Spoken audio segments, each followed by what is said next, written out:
My name is Mariam, and sometimes I feel as though my entire life has been a long conversation with silence. I was still a child when my real mother passed away, and although the world went on spinning and the seasons kept changing, something inside our house stopped moving that day. My father tried to keep things together. He cooked small meals, paid the bills, walked to work and back, and always remembered to ask whether I had eaten, whether my homework was finished, whether I was doing all right. But there was a heaviness in his eyes that never faded, and I think I learned grief from the way he breathed. I was too young to understand death, but I understood absence. I understood what it meant for footsteps to stop echoing down the hallway, for laughter to disappear from the walls, for stories to end in the middle of a sentence. I held my doll close to my chest at night and whispered to it as if it could carry my words somewhere beyond the sky, to the mother I still needed but could no longer touch. People began to say that my father should remarry. They said a house needed a woman to guide it, that a child needed a mother to shape her character, that life could not go on without softness. I listened quietly from the next room, pretending not to hear. But inside me something fluttered like a small bird, a mix of fear and hope. Perhaps a new mother would hold me again. Perhaps she would braid my hair and tuck me into bed. Perhaps she would love me simply because I existed. When my stepmother finally came, she arrived wrapped in polite smiles and careful gestures. She moved around the house as though she were arranging pieces on a chessboard, always planning, always aware of her position. On the very first day, I gathered every ounce of courage inside me and called her mother. The word tasted strange in my mouth, both bitter and sweet, and I waited for her to respond with warmth. She did smile, but the smile stopped at her lips. It never reached her eyes. I didn't notice at the time. Children see everything, but they don't always understand it. At first, life seemed almost normal. She cooked, she cleaned, she spoke gently to my father. But slowly, like frost forming overnight on a window, small changes began to appear. Little requests turned into expectations. Expectations turned into duties. And soon, duties turned into a life that no longer belonged to me. I became the silent pair of hands that worked from morning until night. I washed plates until my fingers wrinkled. I swept floors until there was nothing left to sweep. I cooked meals and folded clothes and carried water. The house was not that big, but it felt endless when the work never stopped. If a glass broke, it was my fault. If my father returned home tired, somehow that too became my fault. If my stepmother's mood darkened, it was always because of something I had done or failed to do. And whenever she scolded me, she repeated one sentence again and again, pressing it into my heart like a stamp that would never fade. If your real mother had been alive, you would have learned how to behave. At first the words bounced off me, like stones thrown at a wall. But stones thrown every day eventually crack even the strongest surface. Slowly, I began to believe her. Maybe I really was the problem. Maybe I really was less than other children. Maybe I really did deserve the coldness that followed me like a shadow. I did not cry in front of her. I learned very quickly that tears had a price. Instead, I cried into my pillow at night, burying my face deep so even the darkness would not hear me. I whispered apologies to a mother who was no longer there, apologizing for things I had not done, for mistakes that were not mine, for simply being alive in a world that seemed to have no place for me. My father never saw the truth, not because he didn't care, but because my stepmother wore kindness like a veil whenever he was near. She served him tea with a soft voice, spoke sweetly about me, and pretended to worry about my future. She acted like a saint, and he, exhausted and trusting, believed every word. I could not bring myself to shatter his illusion. He had already lost so much.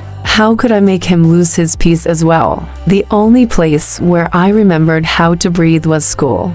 There, I wasn't just the girl who washed dishes and scrubbed floors. I was Mariam, a student with neat handwriting and a curious mind. My teachers encouraged me. They said I was bright, hardworking, capable of achieving anything I dreamed of if I just kept trying. Their words were like tiny stars in a night sky, guiding me forward even when everything around me felt hopeless. But school always ended, and every afternoon I returned to the same cold walls and the same endless chores. Still, I held onto those little stars. They were the only light I had. Years passed this way. I grew older, quieter, more careful with my words. Then one day something happened that changed me from the inside, the way storms reshape a coastline. I achieved second highest position in my entire school.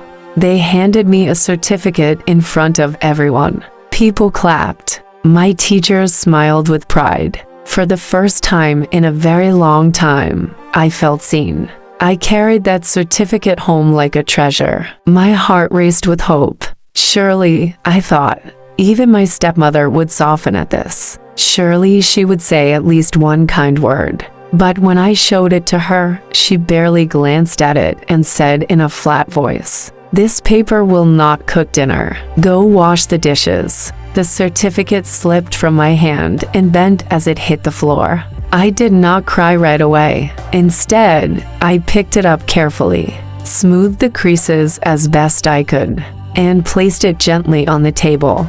Then I walked to the kitchen and did as I was told. That night, as I lay in the dark, staring at the ceiling, a question echoed inside me, louder than any voice I had ever heard. Am I really worth nothing? The question frightened me. It was like standing on the edge of a cliff and looking down into a valley with no end. If I believed I had no worth, then what reason did I have to keep going? But pain, when it sits inside you long enough, sometimes transforms into something else. It becomes strength, not loud, not flashy, but quiet and stubborn. That night I made a silent promise to myself. Even if nobody else believed in me, I would believe in myself. Even if nobody else loved me, I would learn to love the person I was becoming. And even if the walls around me stayed cold forever, I would find a way beyond them.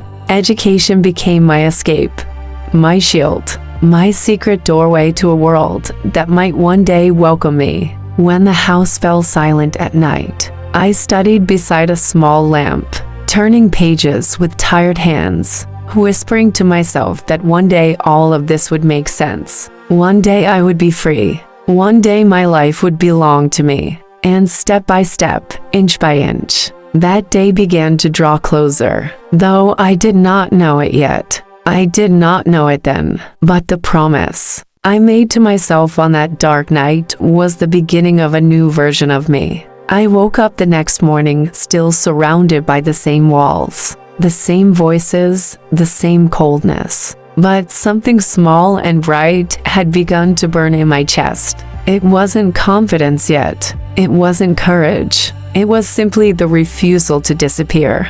Days turned into weeks, and weeks into months. The work at home did not change. My stepmother's sharp words did not soften, and my father remained trapped in the quiet shadow of his grief. But I changed.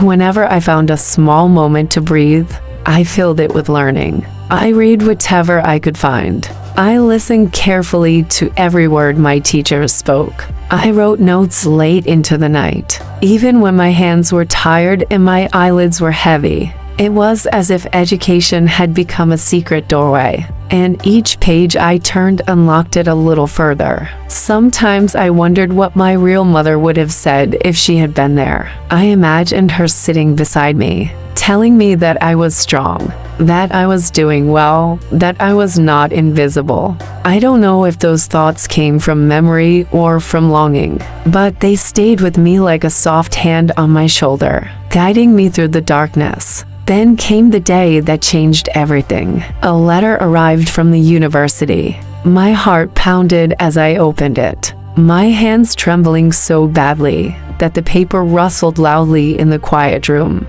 When I read the words inside, I had to read them again and again before I could truly understand them. I had received a scholarship. It felt unreal. The world around me stood still. I thought of all the nights I had studied in silence, all the tears I had cried into my pillow, all the times I had believed I was worth nothing. And now here, in my shaking hands, was proof that I mattered. When my father came home that evening, I showed him the letter. His eyes filled with tears the way they had years ago. But this time they were not tears of grief. He placed his hand gently on my head and simply said, "I am proud of you, my daughter." Those were the words I had been waiting my whole life to hear. My stepmother said little. Perhaps she was surprised. Perhaps she was worried that the girl she had tried to keep small was now growing beyond the boundaries she had set. But there was nothing she could do. I packed my few belongings, folded my dreams carefully amongst them, and left for the city where the university waited for me. Life there was completely different. For the first time, the air did not feel heavy around me. Nobody looked at me with cold judgment. Nobody measured my worth by the chores I did. I was simply Mariam, a student among other students, waking early, walking to classes, sitting in lecture halls that smelled of books and ink and possibility. I rented a tiny room. The walls were thin, the bed was narrow, and the light flickered sometimes. But it was the first space in the world that truly felt like mine. I worked part-time to support myself in a small cafe, then later in the library. And though the days were long and the nights often sleepless, I felt a freedom I had never known before. Sometimes, when I was especially tired, memories would sneak back into my mind. The sharp words, the lonely nights, the feeling of being unwanted in my own home. But now those memories no longer broke me. They reminded me of what I had survived, of the strength that pain had carved inside me. I made friends slowly. I was shy at first, unsure how to open the door to my heart after keeping it closed for so many years. But kindness has a way of melting even the thickest ice. And soon I found myself laughing at small things, sharing stories, studying late into the night with people who believed in dreams as fiercely as I did. And yes, sometimes, in the quiet moments, I missed my father. I missed the way he would silently place food in front of me at dinner, the way he would sit on the edge of my bed and ask if I was all right, even when he was barely all right himself. I wrote him letters, telling him about my classes, about the city, about the life I was slowly building. He wrote back in simple words, but every sentence was filled with love. Years passed, not as slowly as before, but with a steady, measured rhythm. I worked, I studied, I grew, and eventually, I finished my degree. The day one held my graduation certificate. I thought back to the first certificate I had brought home, the one that had fallen to the floor while my stepmother told me to wash the dishes. This one did not fall. I held it firmly in my hands, my head lifted high, my heart steady and full. I found a good job after that, nothing grand at first, but honest and steady. I rented a better room, then eventually a small apartment. I bought my first set of furniture with my own earnings. Each piece felt like a victory, a chair, a table, a shelf for my books, small symbols of a life I had built myself. And then, one day, I knew it was time. Time to return. Time to face the house where my story had begun.